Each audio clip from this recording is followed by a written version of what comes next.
그냥 내려보내신 적은 한 번도 없어요. 빨간 펜. 빨간 펜으로. 김대중 대통령 무조건 읽으세요. 예. 애드립은 없습니다. 노무현 대통령은 한 번 한 이야기를 절대로 다시 하는 게 있죠. 자신의 글과 말에 대해서 철저하셨고요.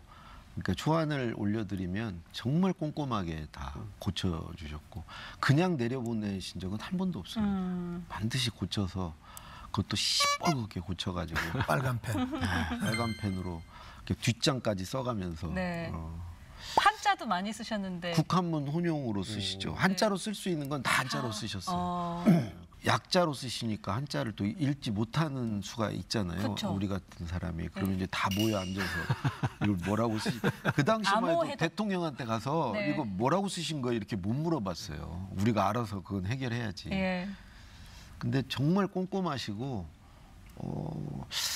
그렇게 막 대범하시지는 않으셨던 것 같아요. 이렇게 최초로 뭔가를 읽어내시는 그런 대범함도 있는데 되게 어떤 면에 소심하시고 조심스러우시죠. 세심. 조심스러우시고. 되게 조심스러워하시고 대통령께서 찾으시면 올라갈 때 꼭 두 가지는 해야 됩니다. 그 하나는 일단 술 냄새가 난다. 담배 냄새 나면 안 되고요. 계속 막 이러십니다. 그러니까 그분이 두 가지 싫어하시잖아요. 하나는 그 자기 관리 제대로 못하고 게으르고 이런 거 하나 하고 생각이 없는 거, 의견이 없는 거. 이 두 가지 제일 싫어하시는데 그리고 다른 하나는 저거예요. 그날의 뭐 금리, 주가지수 뭐 이런 거 갑자기 물어보시는데 궁금하시면 물어보실 거 아니에요. 작가한테도 물어봐요? 아니 이제 저는 제가 행정관은 뭐 찾을 일도 없고요. 네네네. 근데 이제 불림을 받는 분들은 일단은 그날 그 뭐 경제 상황이나 이런 거를 아니 그분은 되게 탐구욕이 있고 알고 싶어하고 배우고 싶어하세요. 그러니까 그냥 눈에 보이면 막 묻는 건데 되게 중요한 능력이거든요. 참모에. 저는 이제 문재인 대통령 모시고 비서실장을 해요. 날마다 티타임을 하고 수시로 이제 대화를 하는 적이잖아요.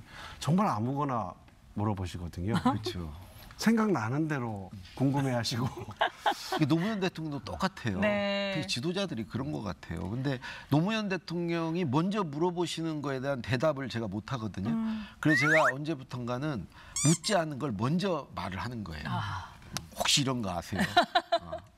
이런 문제가 있는데요. 내가 선수를 두면은 아무래도 낫죠. 저같이 이렇게 뭐 대답을 늘 생각이 안 나서 내 방으로 올 때 생각나거든요. 아 이렇게 대답했으면 됐는데 어렵죠. 네, 그 어려워서 차라리 내가 먼저 말을 하자 이제 그렇게 또 생각을 했는데 그 공통점입니다. 뭐 그러니까 그게 궁금증이 많은 것이기도 하고 뭔가 배우고 싶은 어떤 그런 열망이 되게 강하신 분들이신 것 같아요. 궁금한 거 있는데 이제 김대중 대통령이 글을 이렇게 이제 초하고 올라가면 대부분이 빨간 펜 된다 그러잖아요. 그러면 다시 올리면 오케이입니까?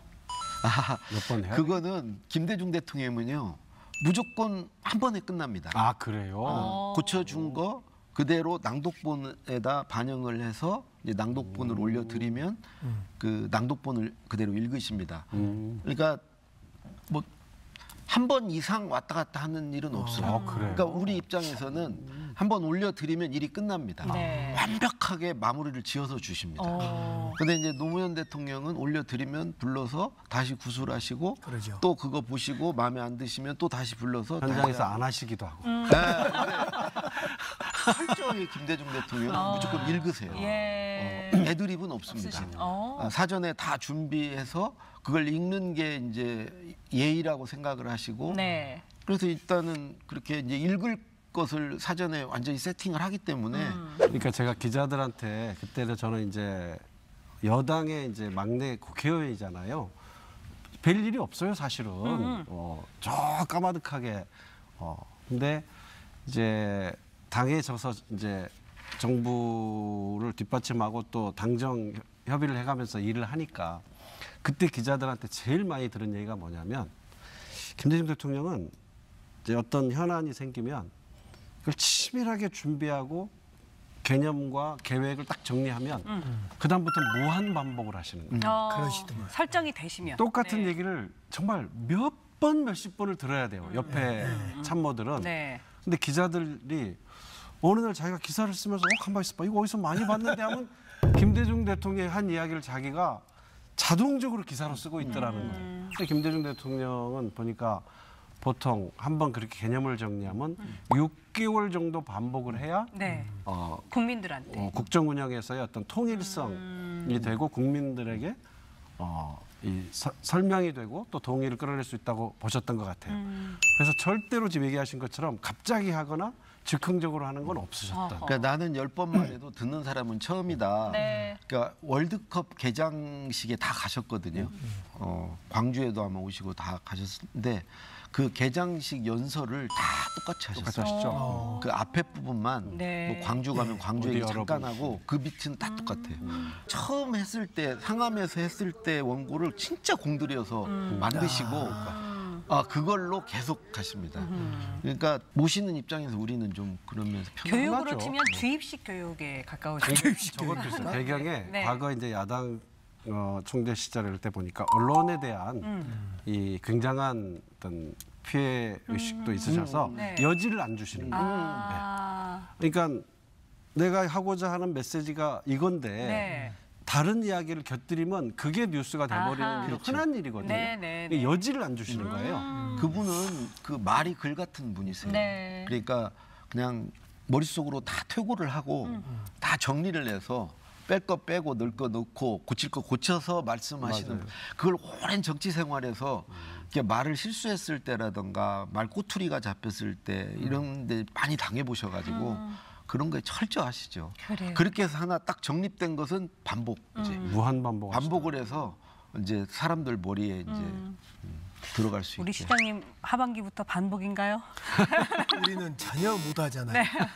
결백증이 있어서 여기서 한 말을 또 하면 그렇죠. 마치 준비 안 된 사람처럼 제가 예를 들면 지난번에 언제 최고위원회를 2012년에 나갔는데 어떤 사람은 원고가 조금 전에 어떤 지역에서 했던 원고하고 똑같아요. 앞에 머리말만 틀리고.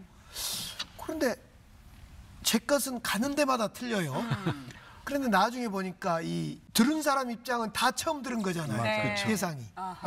김대중 대통령의 그 연설법을 한번 좀 배워야 되겠네요. 근데 저는 우리 시장님 말씀도 이해가 되는 게 이게 노무현 대통령 모실 때 혁신도시 기공식을 다 했거든요. 네. 근데 원주에서 했던 것을 전주에서 할 때 슬그머니 이렇게 넣어놨더니 이렇게 하면 기분이 좋겠냐고.